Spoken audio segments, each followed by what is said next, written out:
Saatnya Anda dengar Fun with Business. Fun with Business. Bisnis itu mudah karena bisnis itu menyenangkan. Fun with Business dipersembahkan Star Jogja FM dan Selasa Hore.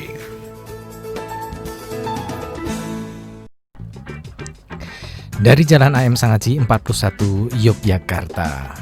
Halo pendengar, seperti biasa setiap hari Selasa ini adalah satu istimewa untuk saya, karena ini adalah kesempatan untuk saya untuk bisa bertemu dengan Anda, bisa sharing, bisa berbagi, bisa saling curhat tentang bisnis-bisnis yang kita lalui pada acara Fun with Business.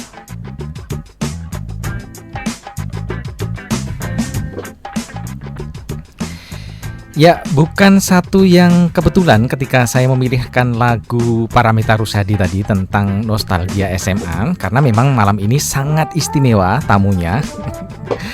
Dan ini adalah teman saya ketika SMA dulu ya. Kami berpisah sesudah kami lulus SMA dan tiba-tiba kami muncul kembali.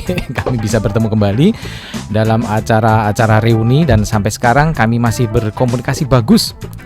Dan saya juga akhirnya tahu bahwa beliau ini adalah salah satu pebisnis handal yang ada di Indonesia.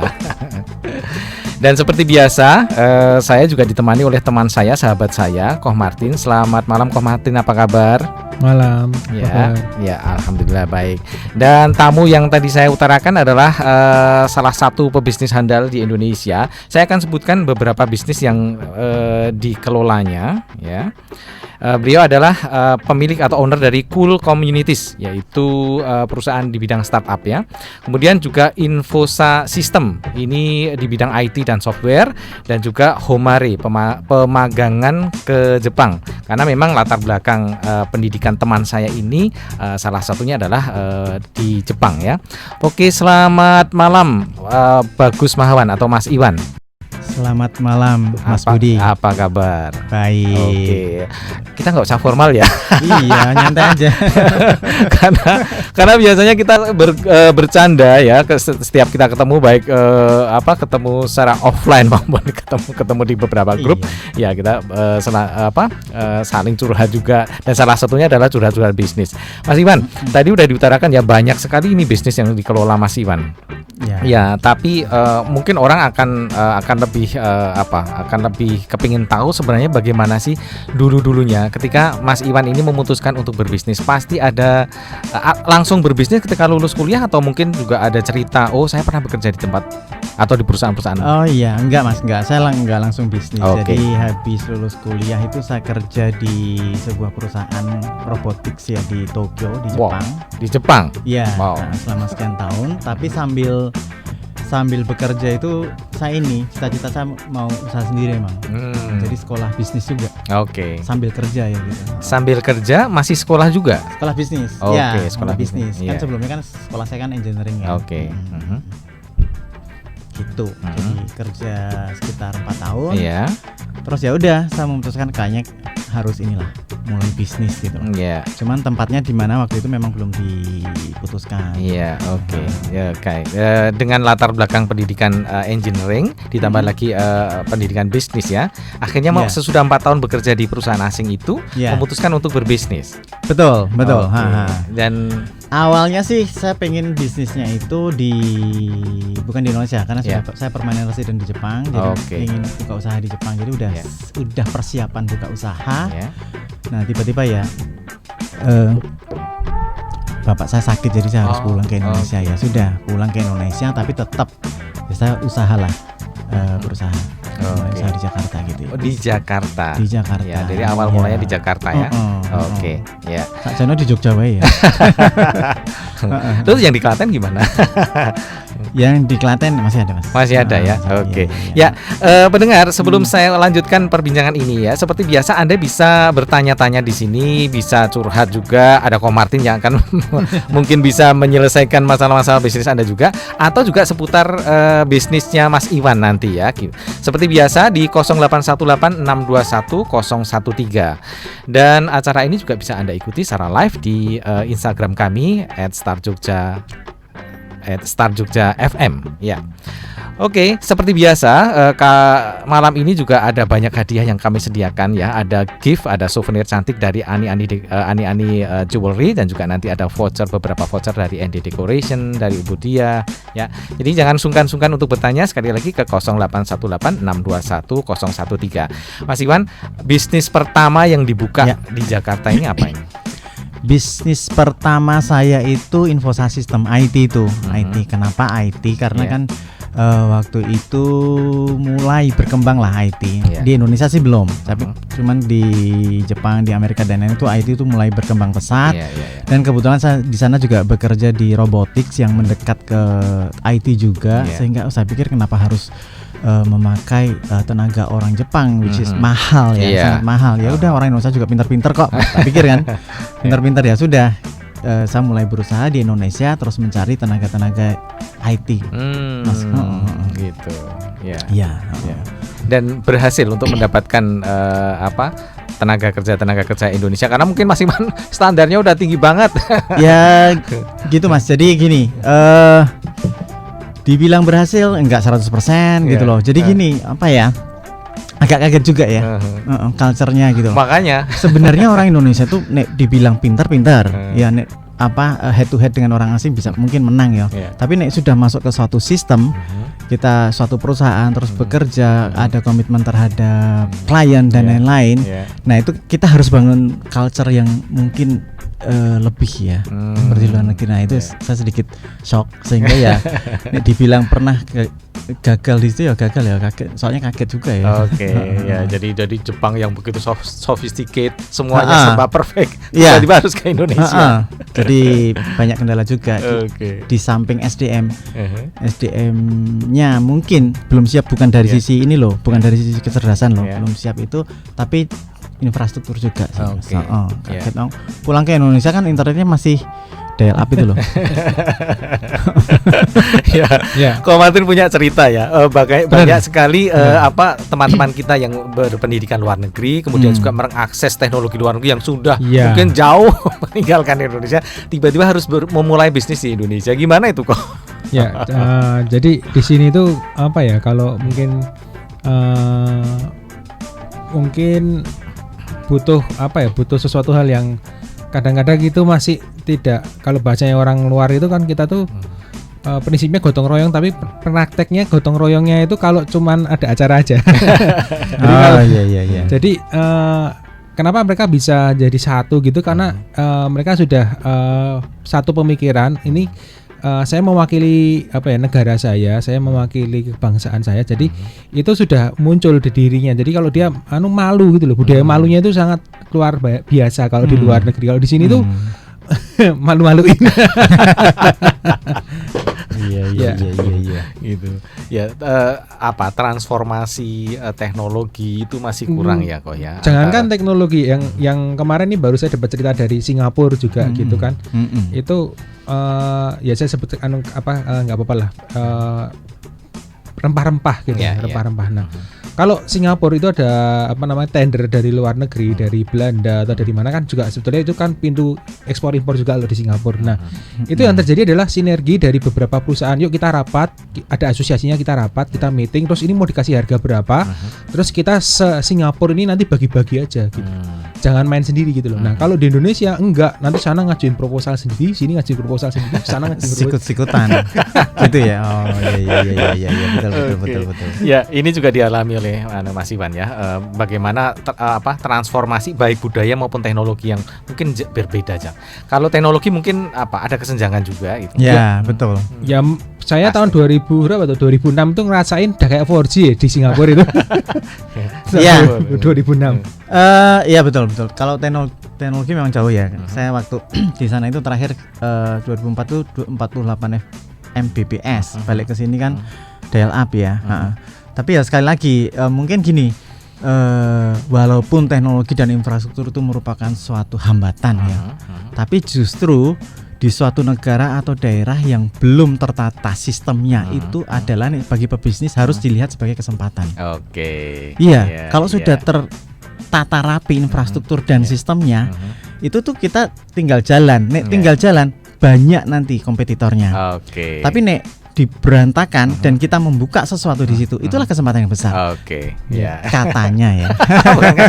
Ini kan pengalaman pribadi juga kan. Iya betul. Bagaimana betul, harus menata kembali. Sampai sekarang pun masih berlaku kok gitu loh. Jadi kalau sekarang mungkin lebih cepat ya. Sekarang kita ngamatin aja yang lagi tren di online, yang masih di luar negeri. Tunggu aja bulan depan masih tren di sini kok gitu loh. Nah kalau kita berani langsung yang ada di tren di sana, terus langsung merem aja langsung dijalanin gitu loh. Ya udah gitu loh, kayak es kepal Milo kan udah di Malaysia, itu sebulan kemudian di Indonesia langsung booming gitu loh di situ. Gitu ya. Nah, butuh waktu berapa lama untuk menyesuaikan itu sampai akhirnya pasti ada cerita-cerita bagaimana susahnya membangun satu bisnis baru dengan betul, untuk adaptasi dari culture shock itu ya mungkin setahun 2 tahun lah Mas ya. Setahun 2 tahun. Jadi awalnya itu yang kita harus membangun infrastruktur sendiri dulu. Kemudian saya harus membangun culture perusahaan. Jadi yang orangnya itu kalau di sana mungkin hasil meeting itu yang langsung dijalankan. Kalau di sini hasil meeting belum tentu semua orang menjalankan gitu. Besoknya bisa dimentahkan lagi. Nah itu culture itu yang harus dibangun itu kayaknya. Ya. Jadi tapi butuh waktu cukup lama untuk menyesuaikan diri itu, untuk menyesuaikan semua itu. Iya, setahun 2 tahun Mas ya. Setahun 2 tahun. Setahun 2 tahun untuk bisa berkelok-kelok gitu loh. Di sini kayaknya harus lebih berkelok-kelok ini Mas. Itu bisnis pertamanya ya. Betul. Ya. Kemudian sesudah ini bisa berjalan bagus, memasuki bisnis kedua. Betul, alhamdulillah. Jadi bisnis pertama itu ya naik turun kan ya Mas. Namanya bisnis tuh naik bagus, kadang-kadang turun naik bagus. Saya sempat sakit juga terus turun, terus naik lagi. Nah bisnis kedua ya apa ya sing tak pikir, nah ini kan udah lumayan muter ya udah terusan cari yaitu kebetulan di Jepang itu kekurangan tenaga kerja.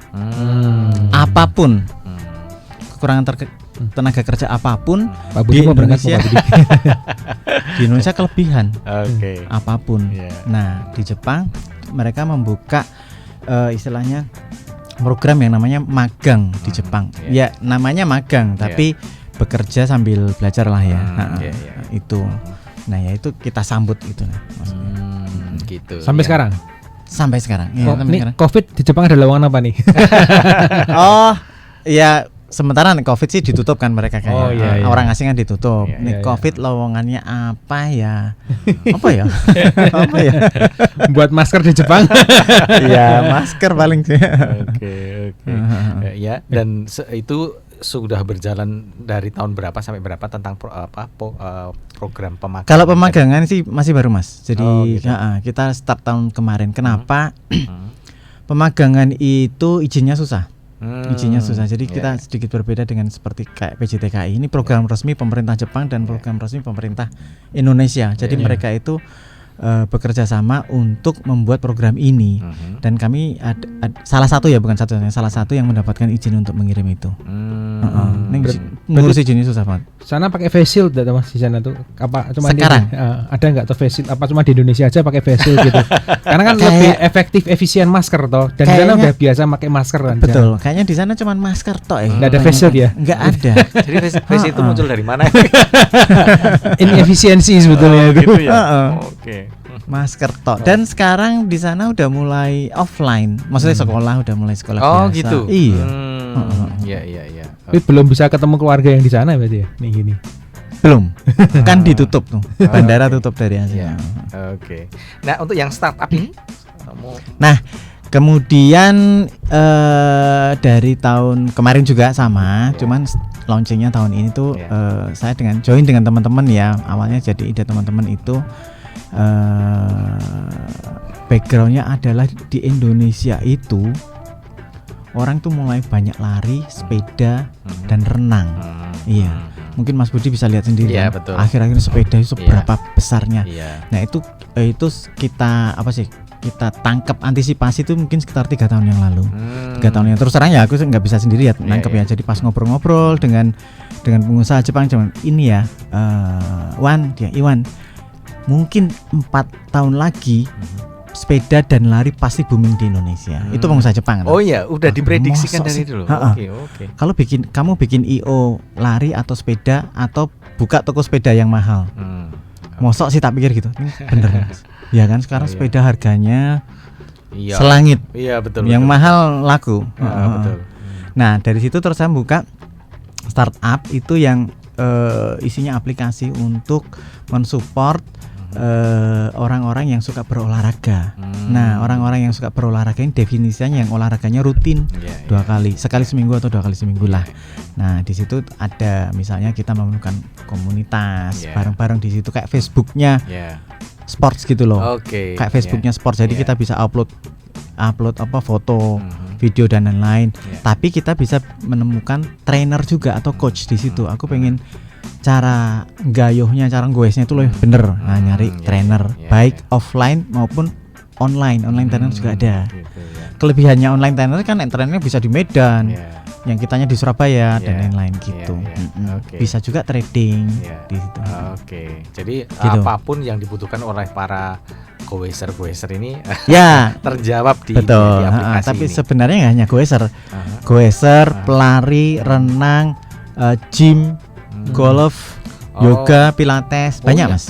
Nah, ini kita mau masuk ke apa sih? Sepak bola juga. Jadi makin banyak yang memang digemari gitu ya. Memang startnya dari goes ya, dari goeser dan sekarang berkembang ke situ. Dan booming ya, ternyata ya goes ya. Booming banget. Kok Martin, bisnis startup ini kayaknya lagi kok saya sering sekali mendengar startup di mana-mana startup gitu.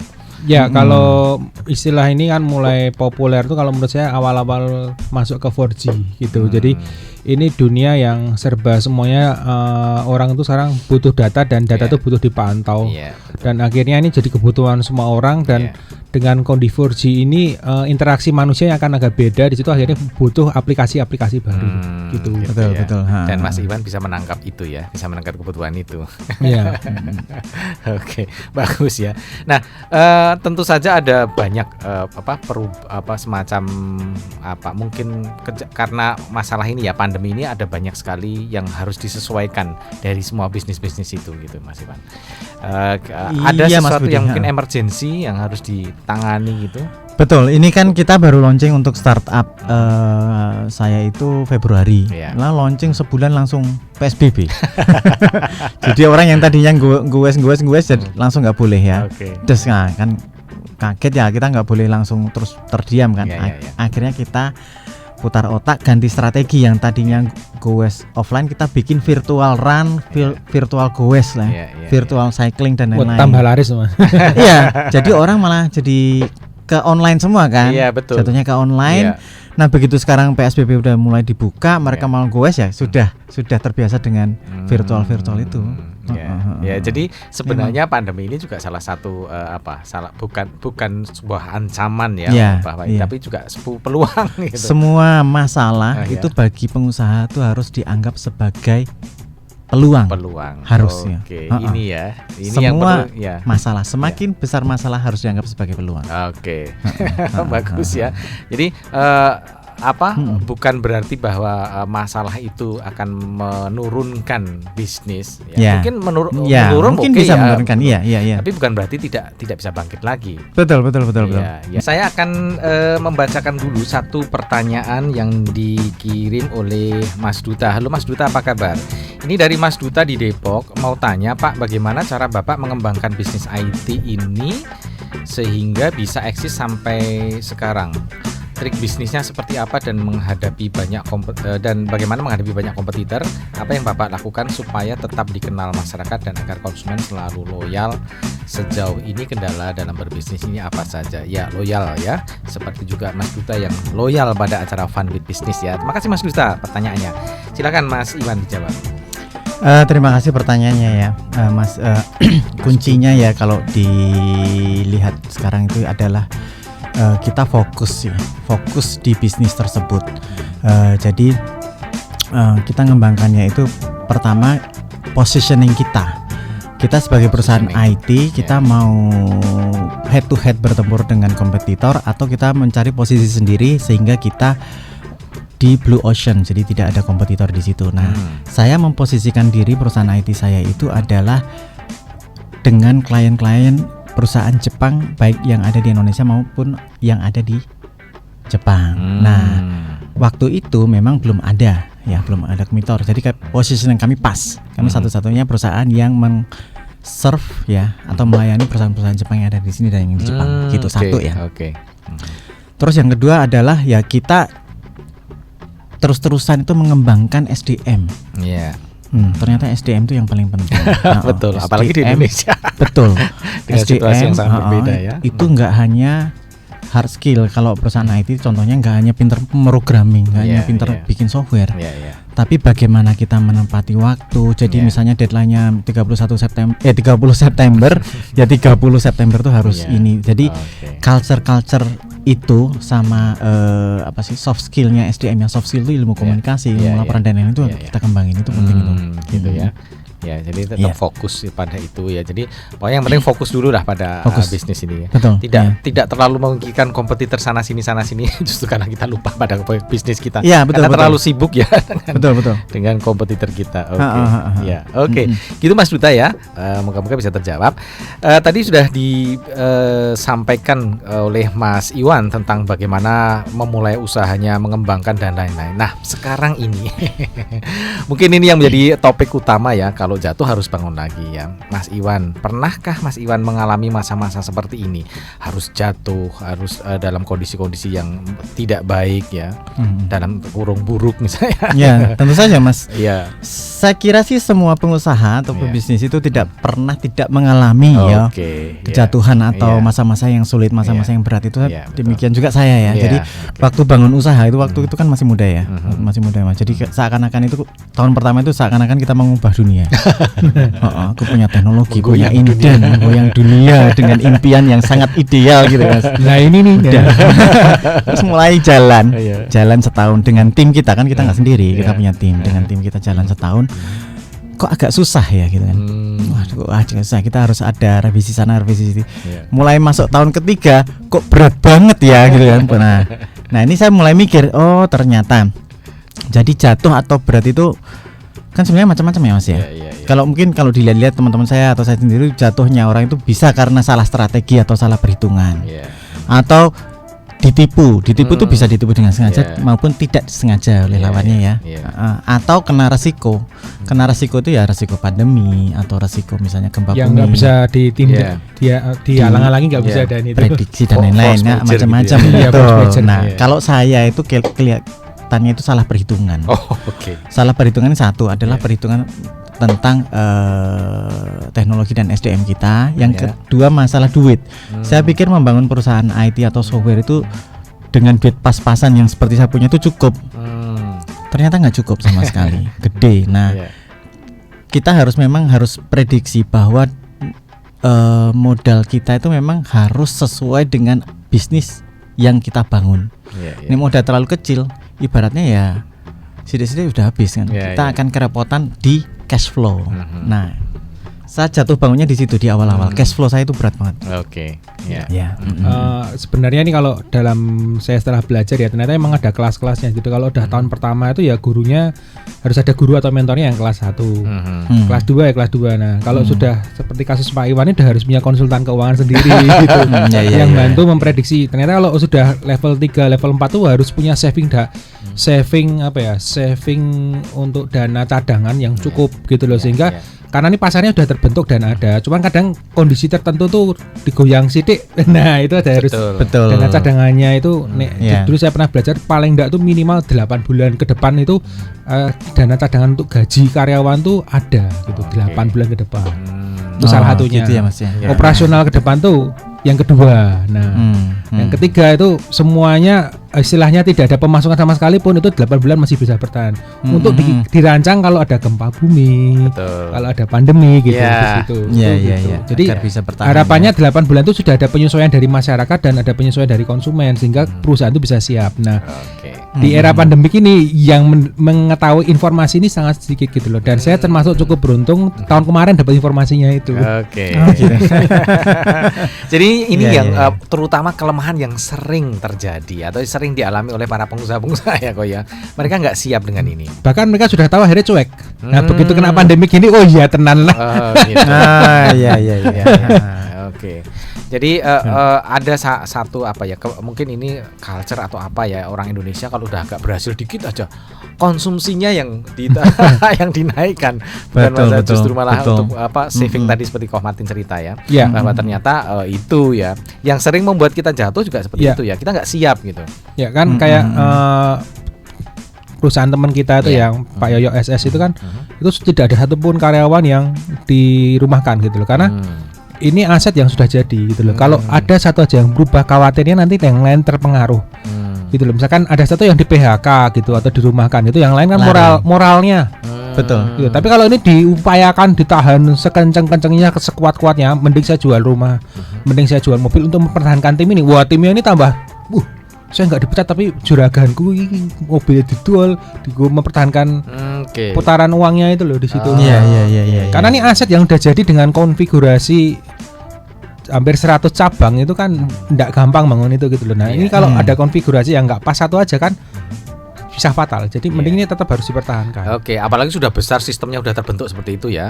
Seperti teman kita juga, ada teman kita yang lainnya sama melakukan hal yang sama. Saya lebih baik menjual aset-aset pribadi saya untuk menutup semua kekurangan daripada saya harus mem-PHK karyawan-karyawan saya. Bagus itu ya.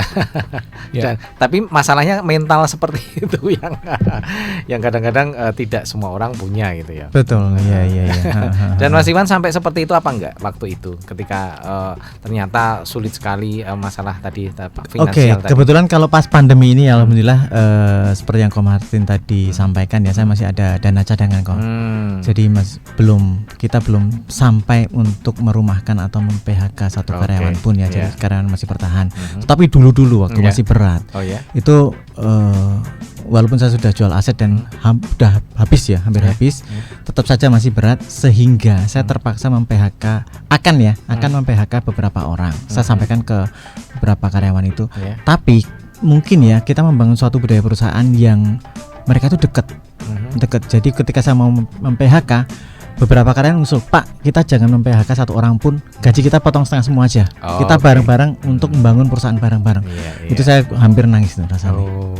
Jadi penting untuk membangun culture bahwa handar beni kita memiliki perusahaan bareng-bareng, bukan hanya ownernya tok. Iya, sense of belongingnya dibangun dari semua lini ya, baik yang paling bawah maupun yang paling atas, sehingga mereka merasa memiliki. Sehingga ketika perusahaan sedang dalam masalah, mereka merasa bertanggung jawab juga. Bertanggung jawab, iya. Jadi alhamdulillah saya belum pernah mem-PHK karyawan karena cash flow ya. Kalau karena karyawan itu tidak berperilaku seharusnya, itu beda lagi nih. Ya, jadi toh kalau misalnya ada PHK itu mungkin kasusnya lain cerita ya. Itu lain, itu memang karena dia tidak melanggar aturan dan lain-lain. Nah, itu sih pernah ya, betul. Iya, oke, ya itu wajar lah gitu. Wajar, ya. Oke, dan bagaimana mau bangkit dari keterpurukan itu? Ya, mungkin ini juga harus harus dimiliki oleh mental, ini harus dimiliki oleh semua pengusaha ya. Gitu. Jatuh itu bukan jatuh loh, itu kan pelajaran dan momen untuk evaluasi kita. Strategi yang salah, perhitungan yang salah, atau kita kena apa gitu.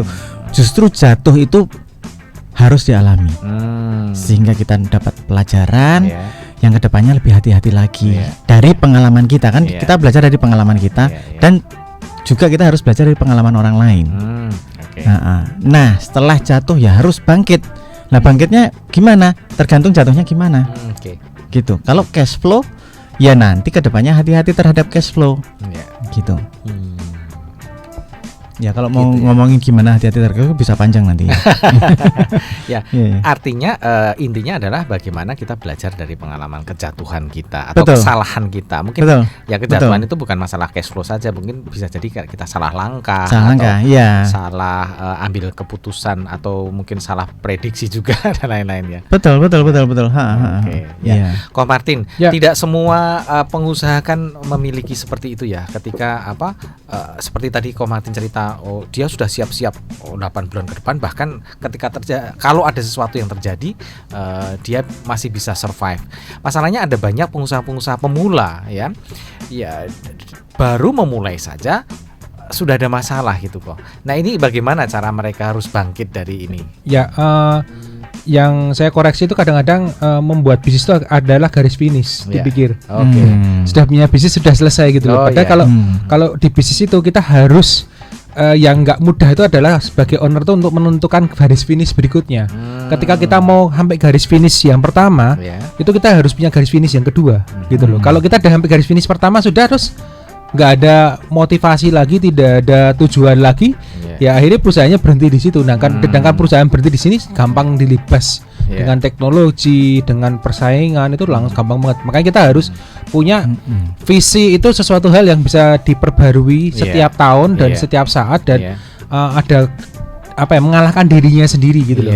Break on record dari perusahaannya itu harus ada, budaya seperti itu harus ada. Karena kalau itu sudah sebagai tujuan, nah ya udah selesai. Bisnis adalah sebagai tujuan, selesai. Tapi kalau di bisnis itu adalah proses gitu loh, proses untuk saya menumbuhkan diri, mengembangkan diri. Nah itu maka akan ada garis finish atau misi gitu. Nah visinya itu harus cukup panjang sehingga akan ada misi terus, akan ada misi terus gitu. Gitu ya.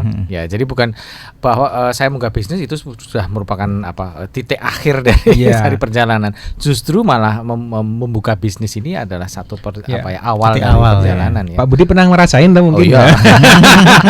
Sangat ya. Merasa nyaman terus sudah merasa di garis akhir gitu kan. Jadi betul ya, karena merasa nyaman kemudian sudah karena merasa nyaman itu tadi garis finish ini udah finish saya di sini ya. Ternyata harus menghadapi masalah tidak siap karena itu saya menghadirkan Koh Martin. Perlu juga gini loh Mas, Koh Martin, bahwa kalau misalnya kita baik jatuh maupun tidak jatuh itu kita tadi seperti yang Koh Martin sampaikan, garis finish ya.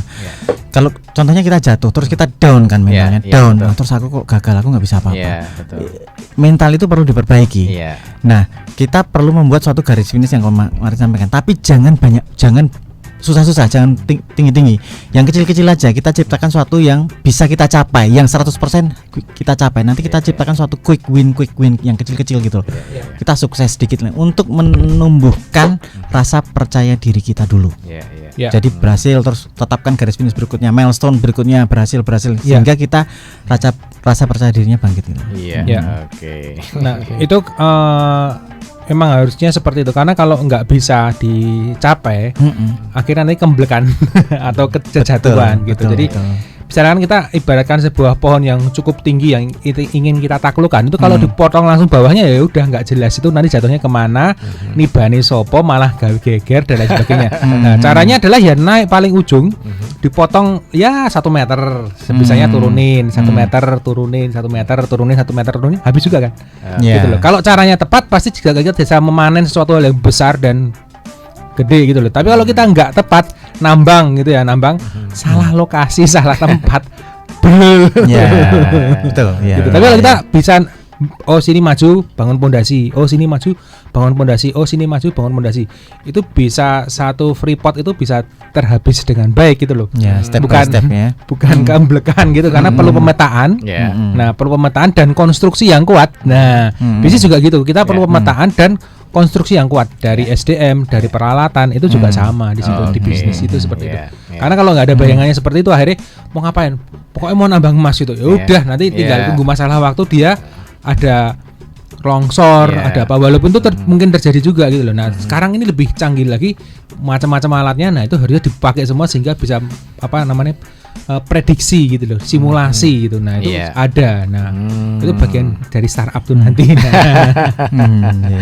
Ya, jadi tidak hanya asal pokoknya saya mau buka usaha, buka bisnis ini, tapi nggak tahu sebenarnya harus kemana. Kemudian juga bagaimana saya mengembangkan ini, bagaimana saya memetakan permasalahan yang mungkin akan saya hadapi nantinya dan lain-lain ya. Ada satu pertanyaan ini dari 08384608 sekian. Siapa ini Mas atau Mbak, saya nggak tahu karena nggak disebutkan namanya. Bagaimana Anda memandang pengembangan SDM yang dimiliki? Maksudnya gimana ini?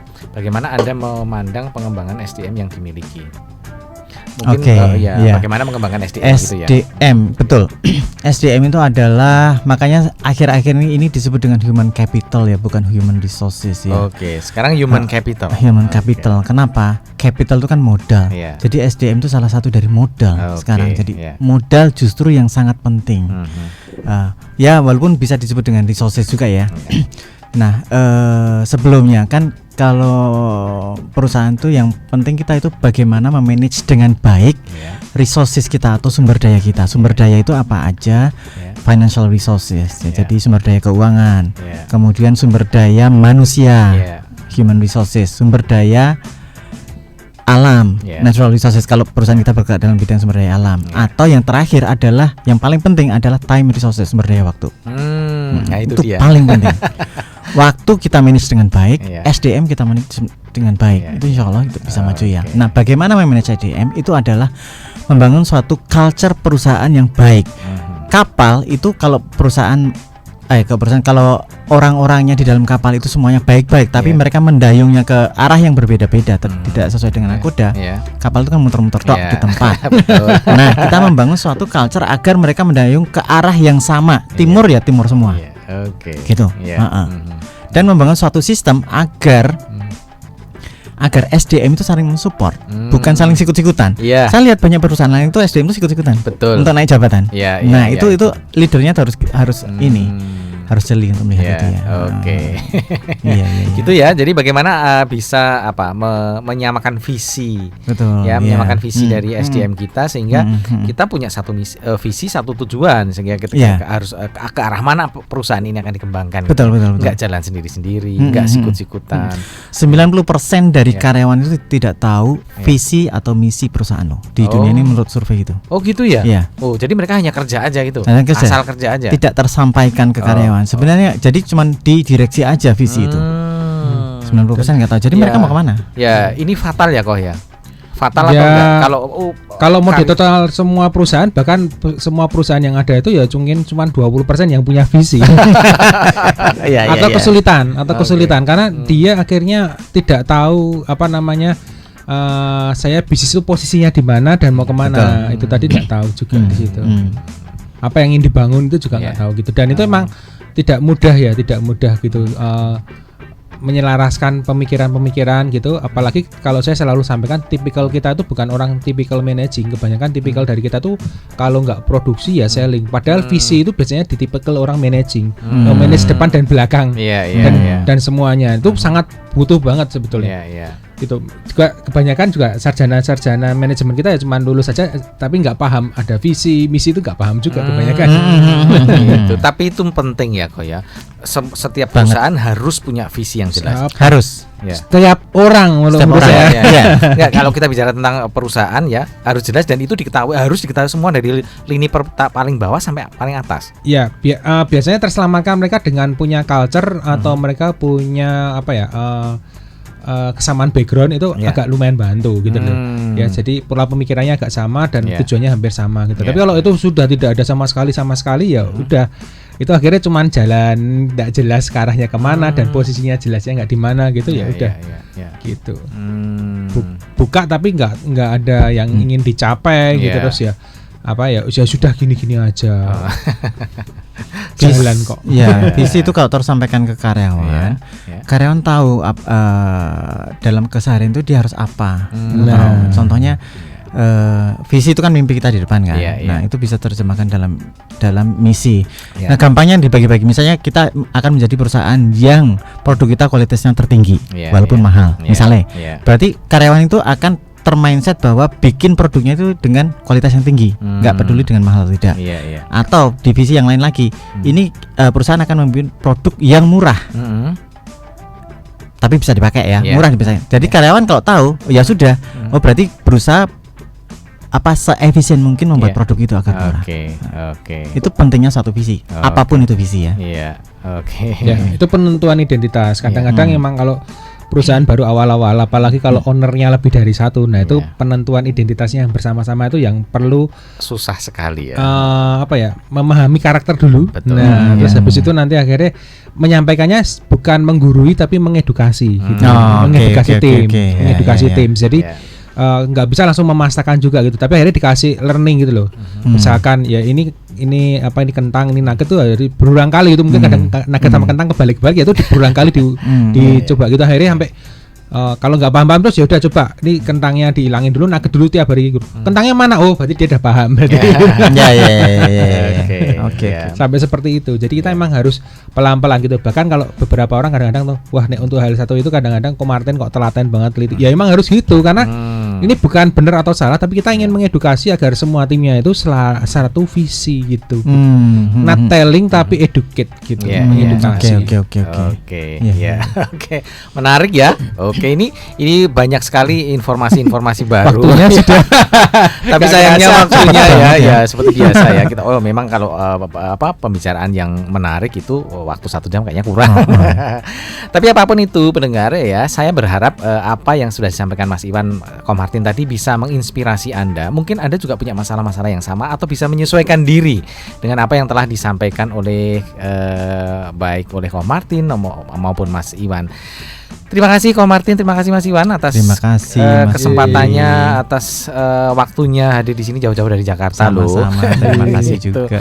Ya, pendengar, kita akan ketemu lagi Selasa depan tentunya dengan tema yang berbeda, dengan narasumber yang berbeda yang tidak kalah menariknya. Dan ada 2 pemenang tadi ya, Mas Duta dan Mas siapa tadi yang satu saya tidak tahu namanya. Oke, nanti kita akan hubungi. Anda akan mendapatkan gift dan juga voucher dari Ani Jewelry dan juga dari ND Decoration. Terima kasih atas perhatian Anda. Saya Budi Utomo undur diri. Kita ketemu lagi Selasa depan di Fun with Business. Selamat malam.